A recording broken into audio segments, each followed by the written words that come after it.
بسم اللہ الرحمن الرحیم۔ ویورز، آپ دیکھ رہے ہیں نیوز ٹو یو، امید ہے آپ خیریت سے ہوں گے۔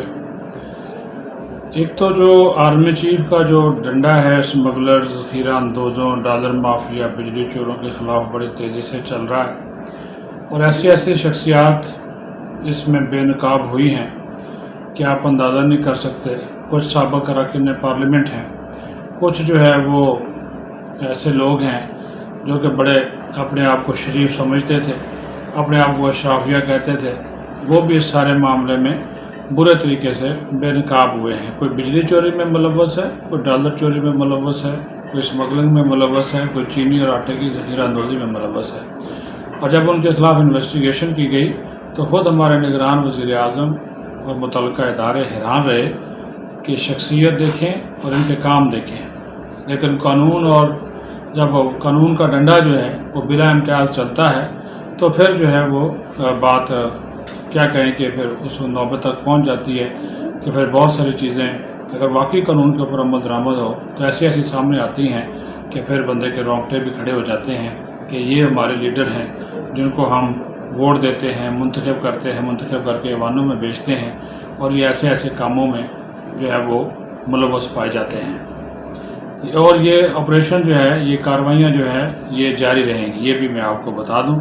اس کو مختلف طریقوں سے جوڑا جا رہا ہے، افواہیں پھیلائی جا رہی ہیں کہ فوج یہ سارا کچھ کر رہی ہے اور آئندہ آنے والے دنوں میں ایمرجنسی لگ جائے گی، ملک میں مارشل لا لگا دیا جائے گا، اور پھر جناب آرمی چیف صاحب جو ہیں وہ کنٹرول کر لیں گے، ٹیک اوور کر لیں گے۔ ایسا کچھ نہیں ہے۔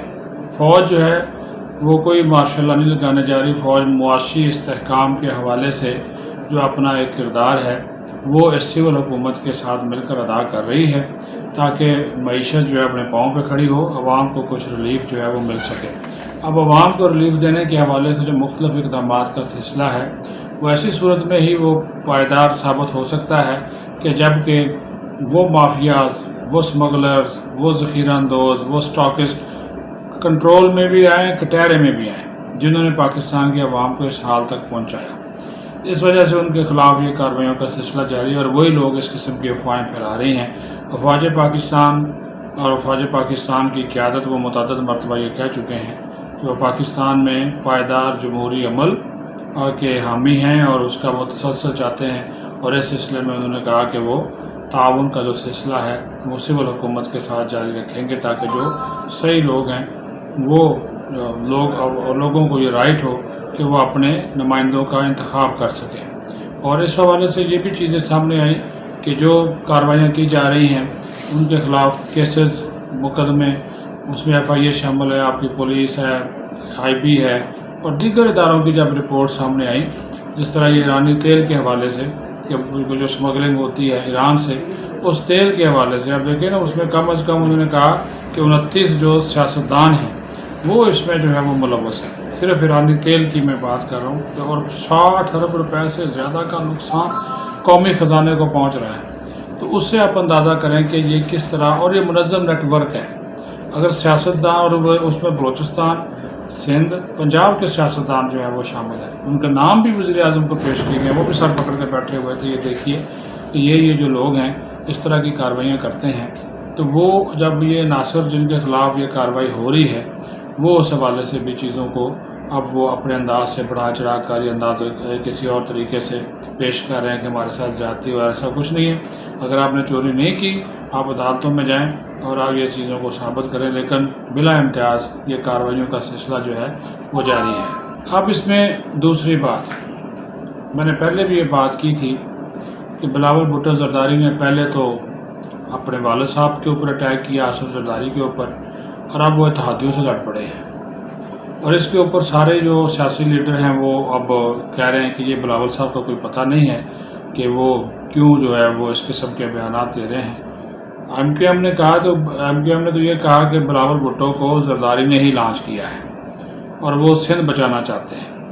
اور دوسری طرف جو مریم نواز ہیں، سندھ کے دورے پر ہیں، تو انہوں نے وہاں پہ کچھ تحریک انصاف کے لوگوں سے ملاقاتیں کی ہیں۔ وہ سابق ایم پی ایز بھی ہیں، سابق ایم این ایز بھی ہیں، اور وہ مسلم لیگ نون میں آنے کو تیار ہیں۔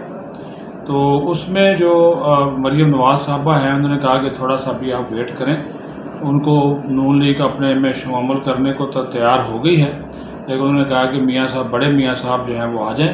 تو اس بڑے میاں صاحب کے آنے کے بعد جو ہے وہ انہوں نے کہا کہ پھر آپ شمولیت کا باضابطہ اعلان کریں تاکہ آپ لوگوں کو بھی سیاسی فائدہ ہو اور ہمیں بھی سیاسی فائدہ ہو. تو یہ ایک لیکن یہ ہے کہ رابطے ان کے ساتھ ہوئے ہیں. تو اس وقت سندھ میں جو پیپلز پارٹی کو بچانا یا پیپلز پارٹی کے لیڈروں کے خلاف جو کارروائیاں ہو رہی ہیں ان کو محفوظ رکھنے کے لیے بلاول بھٹو زرداری نے یہ محاذ کھول دیا. اتحادیوں پہ بھی برس پڑے کہ وہ خوف زدہ ہیں، الیکشن سے بھاگ رہے ہیں، جو ڈر گیا وہ مر گیا. جبکہ دوسری طرف آصف زرداری صاحب اسٹیبلشمنٹ سے بنا کر رکھنا چاہتے ہیں اور وہ کہتے ہیں نہیں جی جو ہو گئی ہے مردم شماری تو اس کے بعد حلقہ بندیاں جو ہیں وہ بہت ضروری ہیں، اور حلقہ بندیوں کے بغیر الیکشن جو ہے وہ کروانے کا کوئی فائدہ نہیں ہوگا، اور جلد از جلد حلقہ بندیاں کر کے جو ہے وہ انتخابات جتنی جلدی ممکن ہو وہ کروا دیں. اب یہ دونوں باپ بیٹے کی جو لڑائی ہے پچھلے دنوں بھی ہم نے کہا تھا کہ ابھی اس کو کیا رنگ دیا جائے، یہ نورا کشتی ہے، ایسے ہی دکھاوے کے لیے ہے، یا پھر اس میں کوئی صداقت ہے. لیکن اس کے دونوں پہلو جو ہیں وہ ہمیں جو ہے وہ نظر آ رہے ہیں. اب جاتے جاتے ایک اور خبر، پچھلے دنوں ایک بڑی شخصیت کی مدت ملازمت میں توسیع کے حوالے سے خبریں چلیں، اس کے بیک گراؤنڈ کے حوالے سے بھی بڑا کچھ کہا گیا اور پھر وہ خاموشی ہو گئی. اچھا، توسیع کے حوالے سے، پھر ان کی ٹرانسفر کے حوالے سے کچھ چیزیں چلی، پھر اس کے اوپر بھی کوئی بات جو ہے وہ نہ ہوئی. اب یہاں پہ یہ ساری کی ساری چیزیں جو ہیں وہ چل رہی ہیں. ان چیزوں کو اوپر لے کر جانا، آگے کرنا، وہ بہت سارے معاملات کو اندازہ کریں کہ آپ کے کس طرف لے کر چلتا ہے، یہ اس کو بھی دیکھا جانا بہت ضروری ہے. اب یہاں پہ جو یہ کہا جا رہا ہے کہ ان کا وہاں پہ جو دورہ ہے ایک اہم شخصیت کا لندن کا، پھر نواز شریف سے ان کی جو ملاقات ہے، اور شہباز شریف بھی وہاں پر موجود ہے. اور پچھلے دنوں آپ نے دیکھا کہ گورنر کامران ٹسوری بھی وہاں پر گئے تھے، انہوں نے بھی وہاں پہ جو ہے وہ ملاقات کی تھی. وہ کافی اچھی خوشگوار ماحول میں ملاقات تھی کہ نون لیگ اور ایم کیو ایم اور جی ڈی اے یہ اور کچھ جے یو آئی فے بھی اب اس میں شامل ہو گئی ہے. یہ ایسی جماعتیں ہیں جو کہ اب وہاں پہ ان چیزوں کو آگے لے کر بڑھ رہے ہیں کہ ہم ایک ایسا اتحاد بنائیں. اس سے پیپلز پارٹی خوف زدہ ہے اور اس وجہ سے وہ کوئی اور درفت نہیں چھوڑتے ہیں. اور یہ بلاول والا میں نے آپ کو بتا دیا کہ تاکہ ان سیاسی ایسے اتحادی جو کہ پیپلز پارٹی کے اتحادی تھے، اب وہ پیپلز پارٹی کے اتحادی سے نکل کر وہ اپنا ایک سیاسی جو ہے وہ الائنس بنانا چاہ رہے ہیں عام انتخابات سے پہلے. اس کی وجہ سے بلاول صاحب جو ہیں وہ بڑے تپے ہوئے ہیں، غصے میں ہیں، اور وہ اپنے والد کا بھی خیال نہیں کر رہے. حالانکہ والد صاحب کی مرضی کے بغیر بلاول بھٹو زرداری میں اتنی ہمت اور پاور نہیں ہے کہ وہ بیان دے سکیں. لیکن یہ ایک اتحاد، جس طرح ہم نے پہلے بھی کہا، ایک وہاں پہ بن سکتا ہے کہ جو کہ سندھ میں پیپلز پارٹی کا جو زور ہے وہ توڑا جا سکے. کیونکہ پیپلز پارٹی کے وہاں پہ ایسے ایسے کرپشن کے کارنامے ہیں، وارداتیں ہیں کہ جب وہ کہانیاں آہستہ آہستہ جب کھل کے سامنے آ رہی تو انسان خود سر پکڑ کے بیٹھ جاتا ہے. آپ سندھ کی حالت دیکھ لیں، خاص طور پر اندرون سندھ کی حالت دیکھیں کہ وہاں پہ کیا ہو رہا ہے. وہاں پہ جو بہت زیادہ ڈیولپمنٹ کے لیے پیسہ وہ پھر کمیشنوں میں کھایا گیا. جس طرح یہ آپ گجرات دیکھ رہے ہیں، گجرانوالہ دیکھ رہے ہیں، منڈی باودی، مونس لائی، پرویز لائی والا کھاتا، اس سے کہیں زیادہ کے معاملات جو ہے وہ وہاں پہ خراب ہیں. تو ان چیزوں کو سیدھا کرنے کے لیے انہوں نے دیکھا کہ اب یہ ضروری تو نہیں کہ ہر مرتبہ پیپلز پارٹی ہی جو ہے وہ حکومت میں آئے اور لوگوں کی جناب وہ جو کہا جائے کہ ہم خدمت کریں گے تو اس کی آڑ لے کر وہاں پہ کچھ اور کارنامے کیے جائیں. تو یہ ایک اتحاد اور پھر ملاقاتیں اور یہ دورے جو ہو رہے ہیں، ان کی سب سے بڑی وجہ یہاں پہ استحکام، معاشی استحکام، سیاسی استحکام پاکستان میں آئے. اور اس سلسلے میں ہر جماعت جو ہے اپنا رول ایک جو ہے وہ ادا کر رہی ہے. اپنا خیال رکھیں. بہت شکریہ.